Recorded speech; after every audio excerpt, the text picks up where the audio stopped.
दोपहर का वक्त था। घने जंगलों से एक नई नवेली दुल्हन नैना अपने पति वरुण के साथ जा रही थी, लेकिन उसकी आंखों में खुशी की जगह आंसू भरे हुए थे।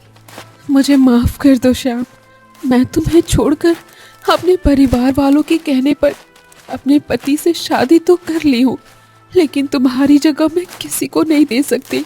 नैना रोते हुए अपने ससुराल पहुंच जाती है।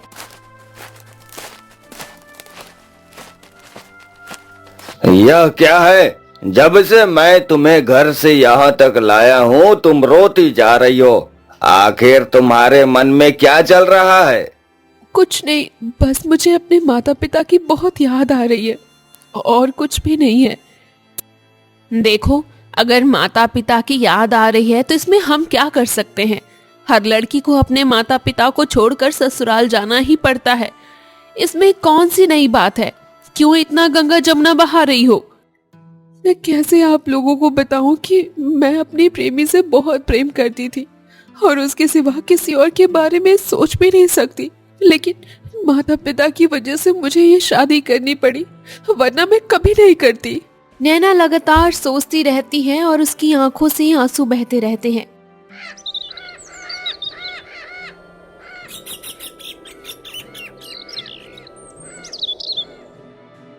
कुछ महीनों बीत जाते हैं और नैना गर्भवती हो जाती है। एक दिन कमला और वरुण कमरे में बात कर रहे होते हैं।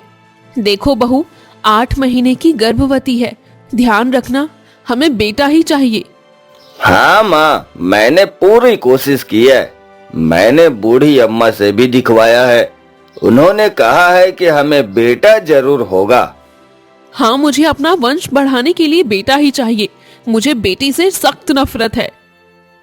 चिंता मत करो माँ, बेटा ही होगा।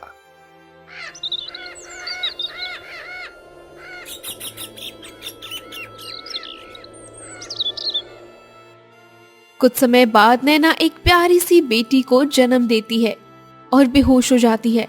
कमला बच्ची को देखकर चौंक जाती है। ये क्या? मैंने तो बेटा सोचा था, लेकिन ये तो बेटी हो गई। इतने में वरुण भी आता है। माँ, मुझे बेटी नहीं चाहिए। मुझे नहीं पता ये बेटी कैसे हो गई, लेकिन हमें कुछ ना कुछ तो करना पड़ेगा। माँ, मैं एक तांत्रिक महाराज को जानता हूँ, तुम इस बच्ची को लेकर चलो, वह कोई उपाय जरूर बताएंगे। ठीक है, चलो। फिर कमला और वरुण बच्ची को लेकर जंगल के बीच एक कुटिया में पहुंचते हैं। आओ आओ, बताओ कैसे आना हुआ? तांत्रिक महाराज, मैं बड़ी आशा लेकर आई हूँ आपके पास। मेरी बहू की बेटी हुई है।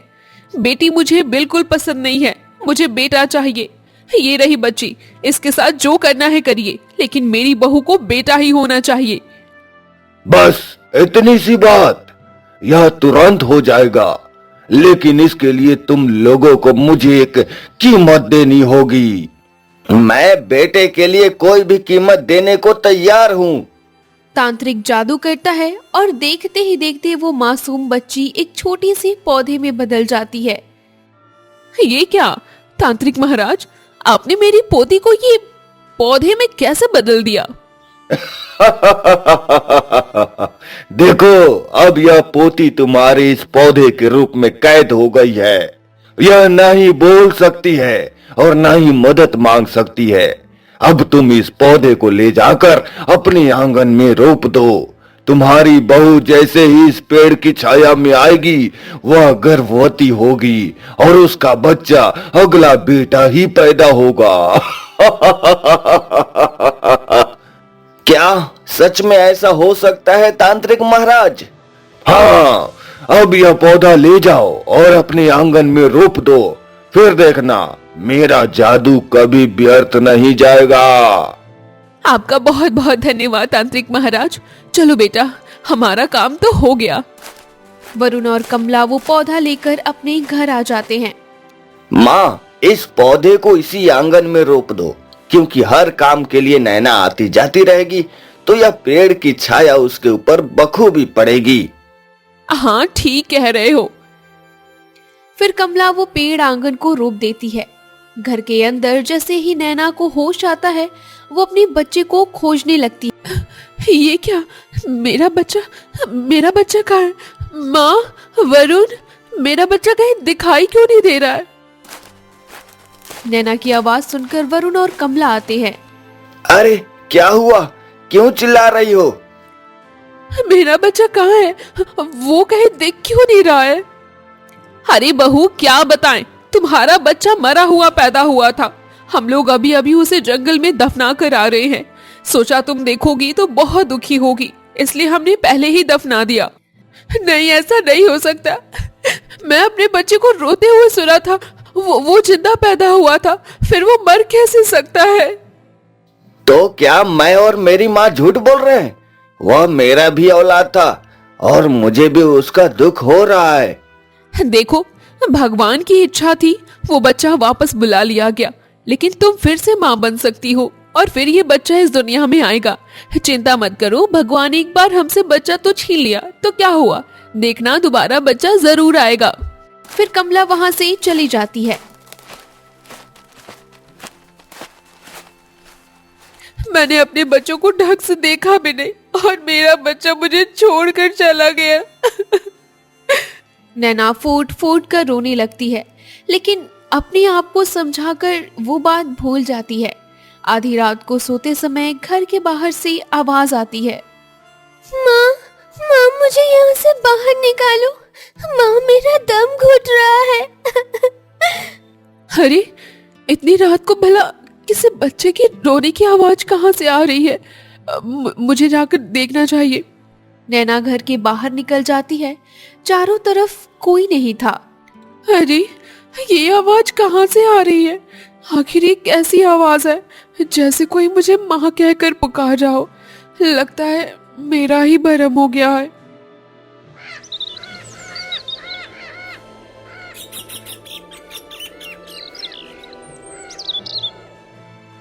ऐसे ही कई दिन बीतते हैं। रोज रात को वही आवाज नैना को सुनाई देती। एक दिन वो परेशान होकर उठकर बैठ जाती है। क्या हो गया? तुम आधी रात को परेशान होकर क्यों बैठ गई?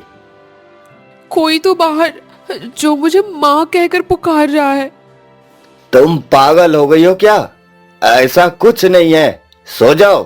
खामखा मेरी नींद भी खराब कर रही हो। नहीं जी, रोज रात को मुझे ये आवाज सुनाई देती है। ऐसा कुछ नहीं है, सिर्फ तुम्हें ही कैसे सुनाई दे रहा है? मुझे क्यों नहीं सुनाई देता? मुझे तो कोई आवाज सुनाई ही नहीं देती। फिर वरुण पीठ घुमा लेता है।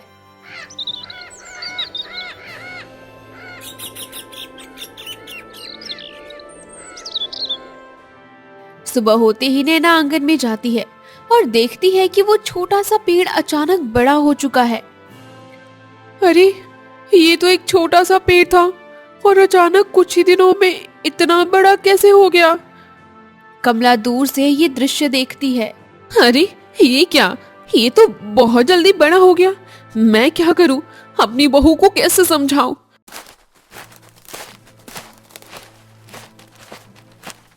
माँ जी, ये क्या, ये पौधा तो बहुत छोटा था ना, और अचानक इतना बड़ा कैसे बन गया? अरे बहू, तुम ये किससे बातें कर रही हो? ये तो इतना ही बड़ा है, तुम्हें ही पौधा दिखा होगा। मैं सच बोल रही हूँ। अरे, ऐसा कुछ भी नहीं है, तुम्हें जरूर कोई गलतफहमी हो गई है। जाओ, जाकर घर का काम करो। कमला वहां से चली जाती है। पता नहीं क्या हो गया है। फिर नैना भी परेशान होकर वहां से चली जाती है। तभी अचानक फिर से पेड़ से वही आवाज सुनाई पड़ती है। माँ, मुझे यहाँ से बाहर निकालो। माँ, मेरा दम घुट रहा है। नैना पीछे मुड़कर देखती है और पेड़ के सामने आकर खड़ी हो जाती है। पता नहीं तुमसे मेरा क्या रिश्ता है, ये आवाज सिर्फ मुझे ही सुनाई देती है, घर में किसी को भी नहीं। लेकिन कोई मेरी बात पर विश्वास नहीं करेगा। फिर भी मुझे यकीन है कि तुम्हारे अंदर भी प्राण है। ठीक है, मैं तुम्हारी रक्षा करूंगी। उस दिन के बाद से नैना हमेशा पेड़ के पास बैठने लगती है और धीरे धीरे अपने सारे काम उसी पेड़ के नीचे करने लगती है। ये देखकर वरुण परेशान होकर नैना के पास आ जाता है।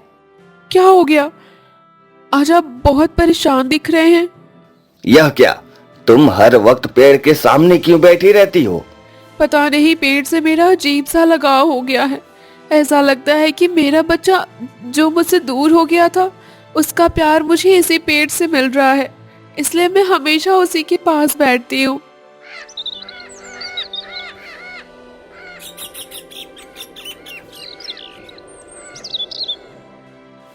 देखते ही देखते 2 साल बीत जाते हैं, लेकिन नैना फिर से गर्भवती नहीं होती।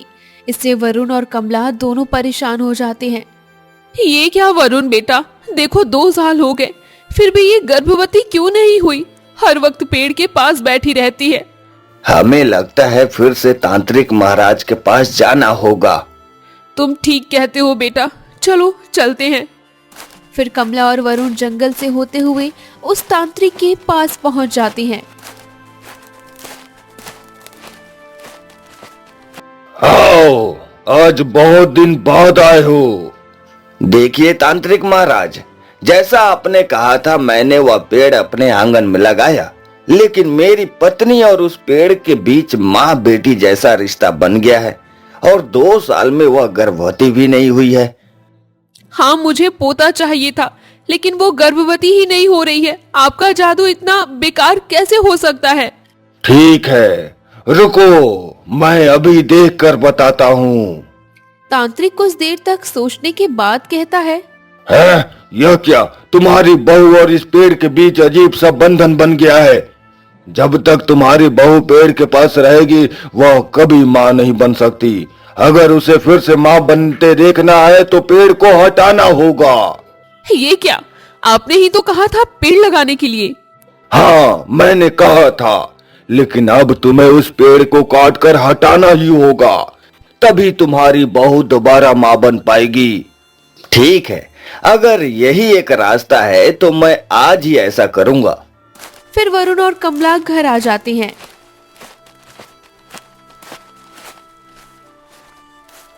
माँ, जल्दी से घर से कुल्हाड़ी लेकर आओ, मैं इसे अभी काट कर हटा देता हूँ। कमला जल्दी से घर से कुल्हाड़ी लेकर आती है।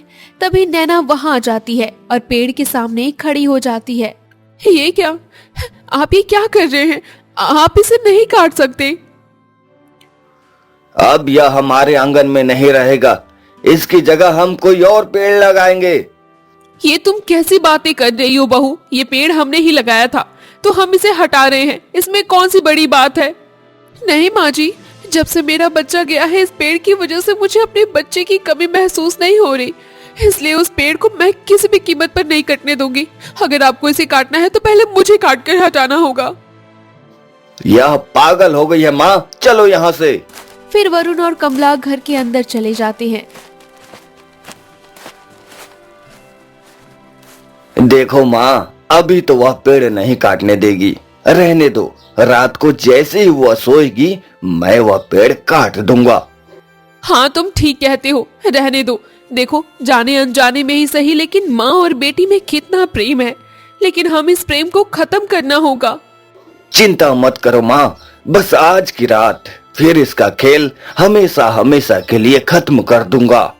वहीं नैना पेड़ के पास बैठकर फूट फूट कर रोती है।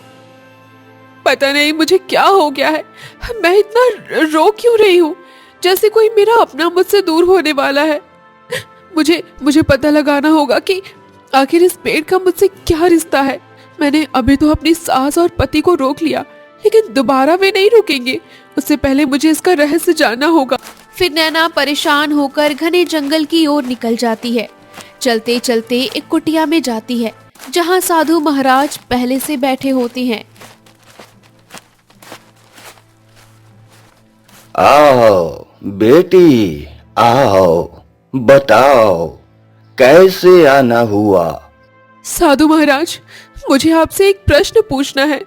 मेरे आंगन में एक पेड़ है जो बहुत ही छोटा था, लेकिन अचानक बहुत बड़ा हो गया। 2 सालों में मेरा उससे ऐसा लगाव हो गया जैसे मैं किसी को बता भी नहीं सकती।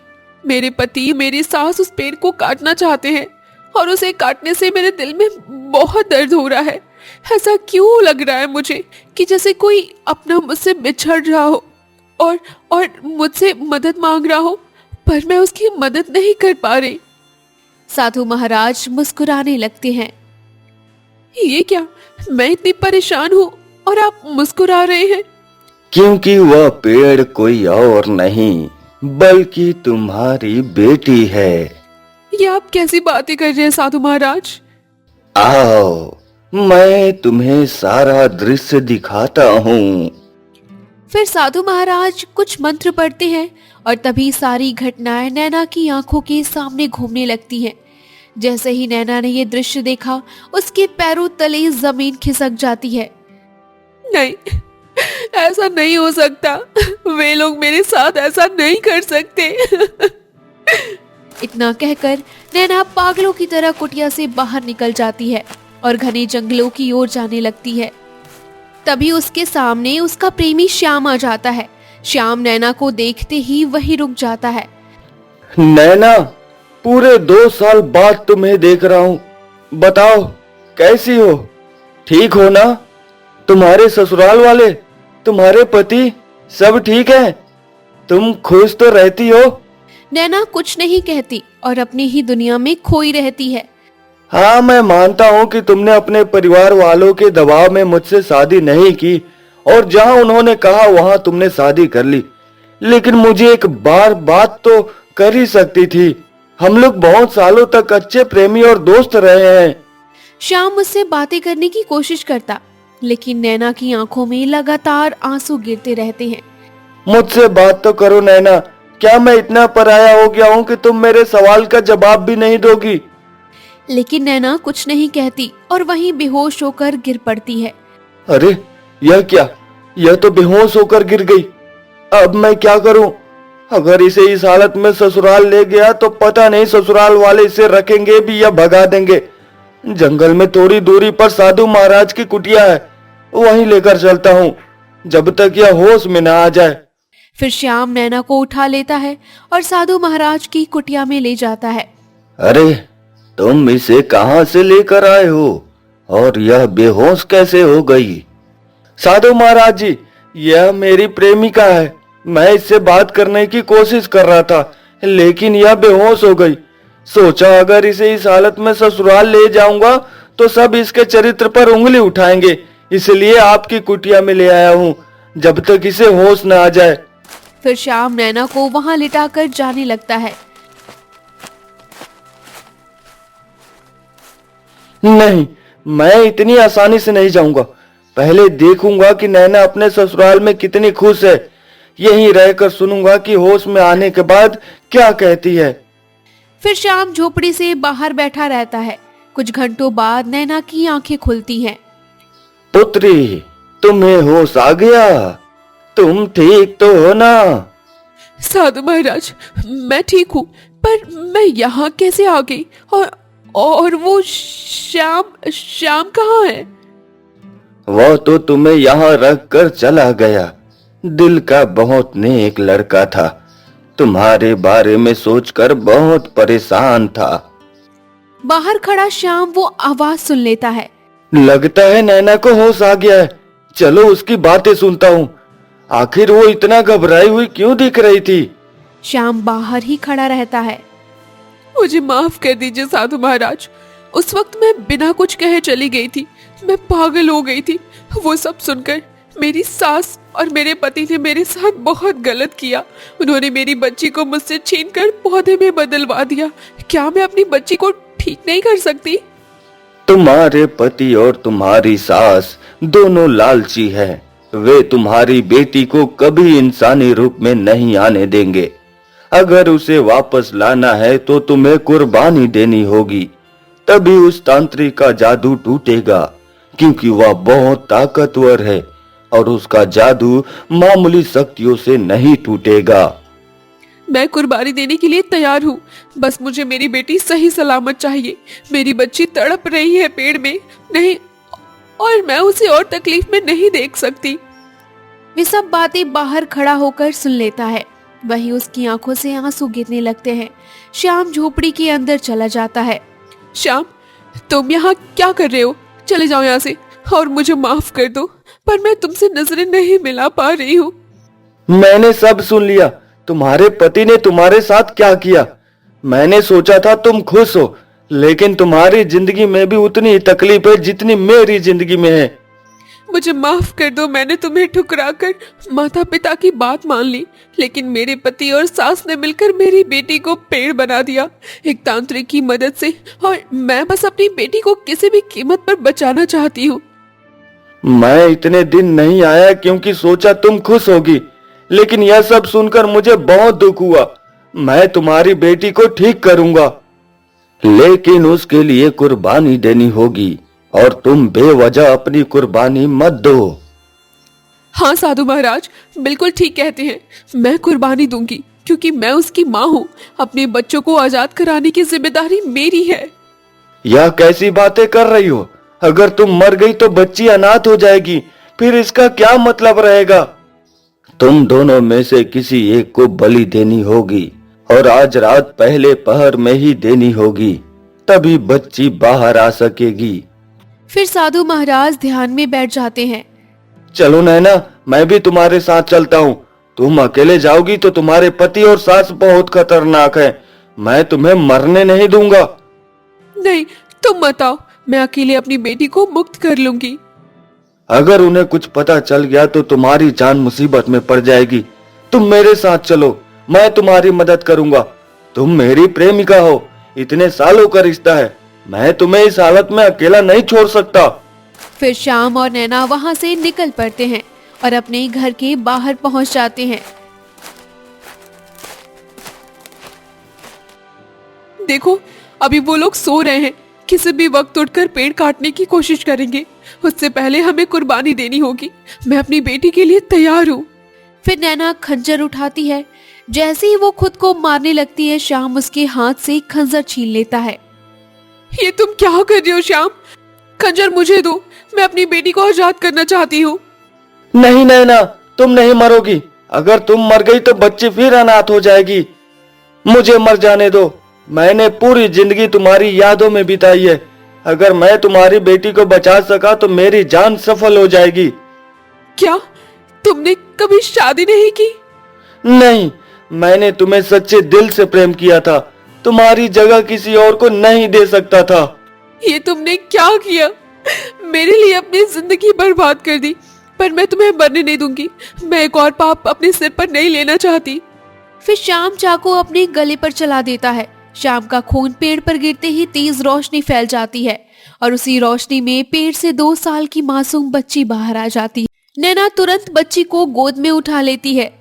मेरी बेटी, मेरी बेटी, तू तो सालों तक पेड़ में तड़पती रही, और श्याम तुमने ये क्या कर दिया?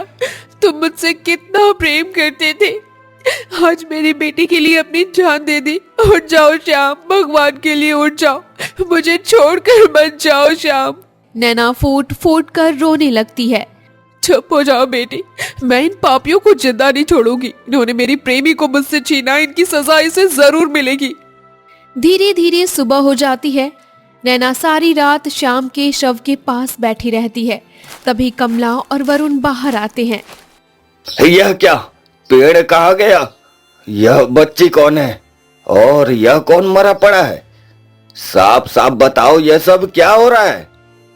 चुप हो जाओ, तुम लोगों ने जो किया सारी सच्चाई मुझे पता है।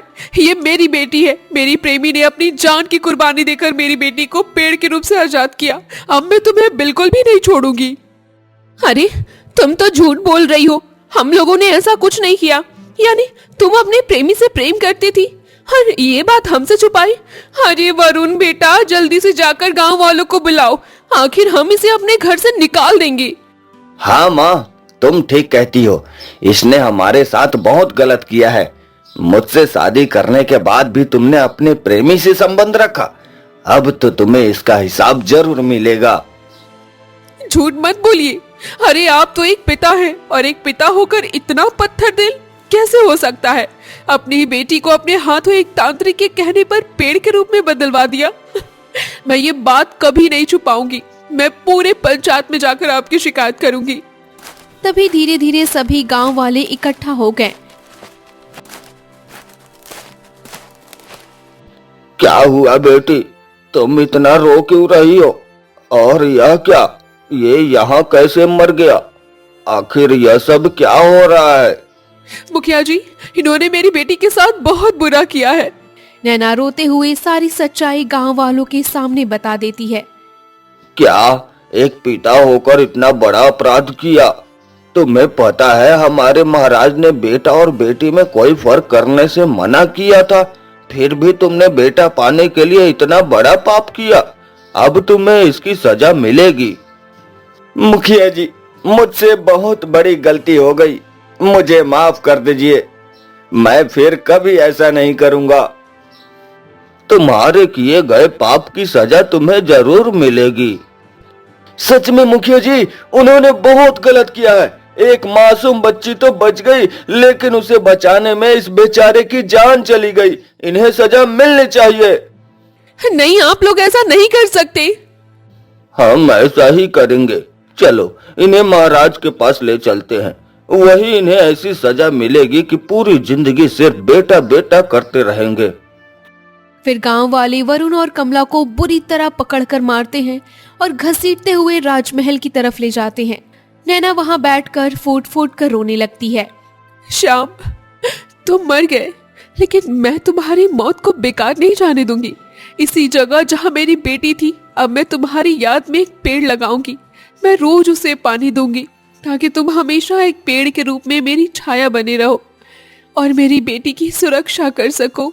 नैना उसी जगह मिट्टी खोदती है, श्याम को वहीं दफनाती है और वो एक खूबसूरत पेड़ उग जाता है वहां पर। नैना अपनी बेटी के साथ उसी घर में श्याम की यादों के सहारे अपना जीवन बिताने लगती है। ये कहानी यही खत्म होती है, लेकिन ऐसी सच्ची दिल को छू जाने वाली कहानियां आगे भी सुननी है तो चैनल को सब्सक्राइब कर लो। शायद अगली कहानी फिर किसी माँ की आवाज बने।